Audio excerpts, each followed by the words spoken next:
Today's video guys, magluluto tayo ng paksiw na bangus. Ayan, no? At saka ulo ng prawn. Ayan.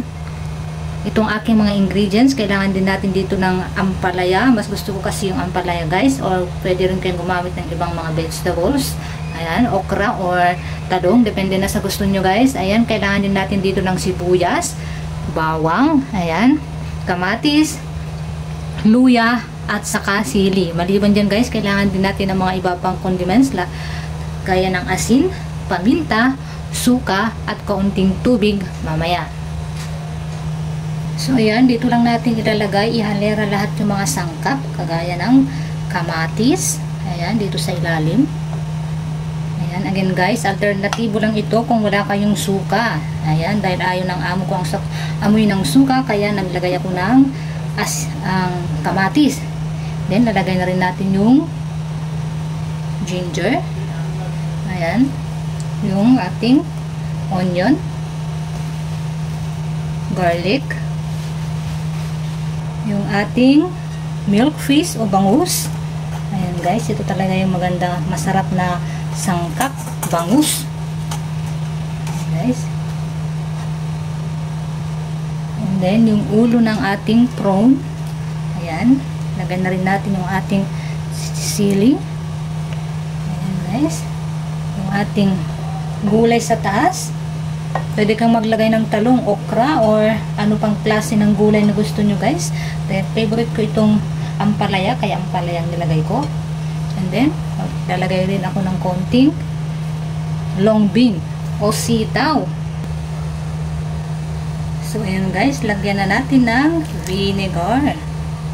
Ayan. So, ayan guys, dagdagan natin para mas masarap. Ayan, okay na yan. Maglagay din tayo ng konting asin. Ayan. Then, paminta. Pwede rin yung pamintang black guys. Ayan, maglalagay ako ng konting sesame oil.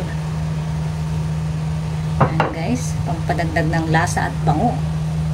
So okay na yan guys, tatakpan na natin at iluluto na natin. Mamaya na tayo maglagay ng tubig. So ayan guys, pakuluan muna natin bago tayo maglagay ng tubig mamaya.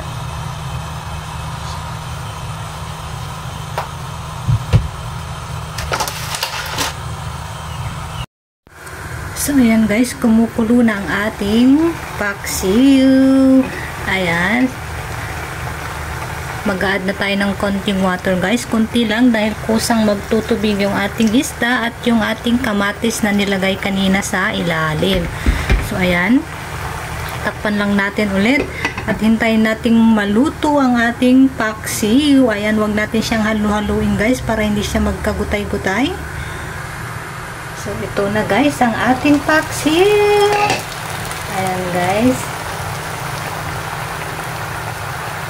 Madali lang maluto ito guys.